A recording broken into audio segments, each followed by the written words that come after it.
When I first started out taking welding jobs, I used to think the price should just cover the welds themselves, the actual work of striking the arc, laying beads, and finishing the repair. I figured if I was fast and did good work, that was enough to make a profit. But after a few jobs, I realized I was working a full day and barely seeing any money left over. The problem wasn't my skill or even my hourly rate. The problem was I wasn't pricing the time it actually took to get the job done. See, every job is more than just welding. There's quoting, phone calls, loading tools, driving across town, setting up on site, cleaning the metal, grinding, adjusting fit-ups, waiting on clients, packing up, and then driving back. All of that is part of the job. But in the beginning, I wasn't charging for any of it. I was only charging for the hands-on welding. And that's why it felt like the money disappeared before it even hit my pocket. One example that taught me this lesson was a repair I took on. It was supposed to be a simple crack fix, maybe 20 minutes of welding. I quoted it like that, just a weld. But by the time I loaded up, drove 40 minutes, set up leads, cleaned off rust, welded it, ground it smooth, packed up, and drove back, I made less money after gas, wire,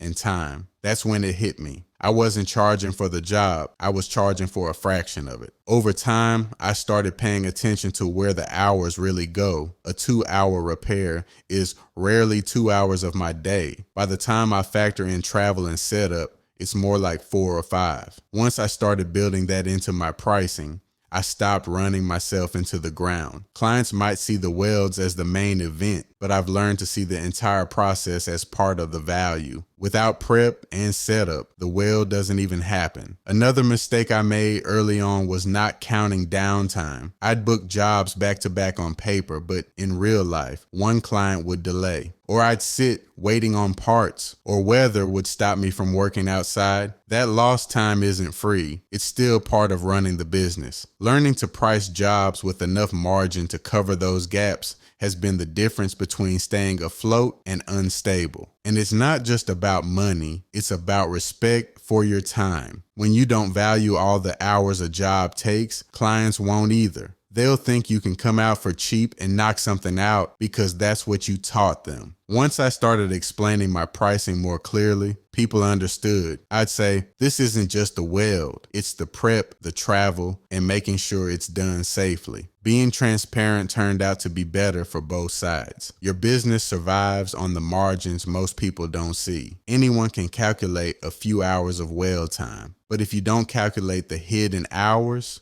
the fuel, the consumables, and the wear on your tools, you'll wonder why you're busy all the time, but with less at the end of the month. Now, whenever I quote, I ask myself, how much of my day will this job really take? Not just how long I'll be welding, but how long until I'm back home, truck unloaded, ready for the next one. That simple shift changed everything. It's a lesson I didn't get from a book or a class. I got it from undercharging and feeling the sting afterward. And I know I'm not the only one who's been there. Every tradesman, every small business owner has those jobs they wish they could go back and requote. The good thing is, once you learn it, you don't forget. You start valuing your time differently and you start running your business smarter. At the end of the day, you're not just paid for the welds. You're paid for showing up, being prepared, performing well, and for everything in between. If you only charge for what happens under the hood, you'll never cover what it takes to run a business. But once you start charging for the whole job, the whole process, you'll see the difference in your pocket and in your peace of mind.